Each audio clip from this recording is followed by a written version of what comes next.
चरित्र खराब कैसे होता है वो पूछ रहा था मेरे से, तो मैं उसको बता रहा था कि एक व्याभिचार का कैरेक्टर हो सकता है। कह रहा है कि लालच का, धोखे का मन हो सकता है। कह रहा है कि आपके स्वभाव में लालच हो, धोखा हो किसी के साथ, या किसी से पैसा ले लिया और उसका आपके अंदर एक गंदी हैबिट हो कि आप वापस नहीं देते उसका। आपके पास नहीं है पैसा, आपने उधारा मांग लिया और आपने कहा चल यार ये मांग तो रानी, इसको देना नहीं है।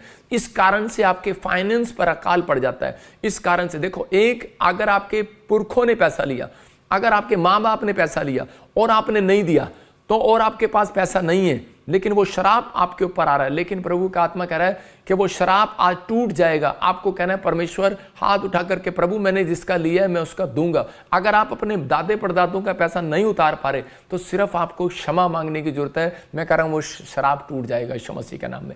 मतलब कि बहुत सारे लोगों को याद नहीं रहता कि मेरे परिवार में ऐसा कुछ है, तो उस समय हम कह सकते हैं कि परमेश्वर को, कि परमेश्वर कोई मेरे से गलती हुआ हो, मेरे दादे परदादों ने अगर किसी का ले लिया हो या रख लिया हो, या मेरे दादे परदादों ने किसी के साथ धोखा कर दिया हो, या कोई व्यभिचार कर दिया हो किसी औरत के साथ और उसको झूठा वादा कर दिया हो मैं तेरे साथ शादी करूंगा और बाद में ना कर पाया हो, लेकिन उसने अपनी जरूरतें पूरी करने के कारण उसके साथ चरित्र में एक धोखा कर दिया हो और वो औरत का एक श्राप लग जाता है कई बार। तो उसी समय उस शराप को तोड़ना होता है। बेशक आपने प्रभु में आ गए और आपने पश्चाताप तो कर लिया, लेकिन आपने वो जो उसके मन की बातें हैं वो वापिस नहीं जाती है। लिखा कह रहा है झूठ बोलना, धोखा देना, कह रहा है कि ये किसी का पैसा लेना और देना। तो उस समय में उस व्यक्ति ने कह रहा है कि 3 चीजें किया मेरे साथ। उसने पश्चाताप करना शुरू किया, प्रार्थना में परमेश्वर से पूछना शुरू किया, और कह रहा है कि नबी से पूछ रहा है वो। इसका मतलब अगर आपको नहीं पता लग रहा कि परमेश्वर आपको नहीं बता रहा, तो आप अपनी लाइफ के अंदर ये 3 काम करें कि प्रार्थना में हमेशा परमेश्वर से पूछें, परमेश्वर कोई भी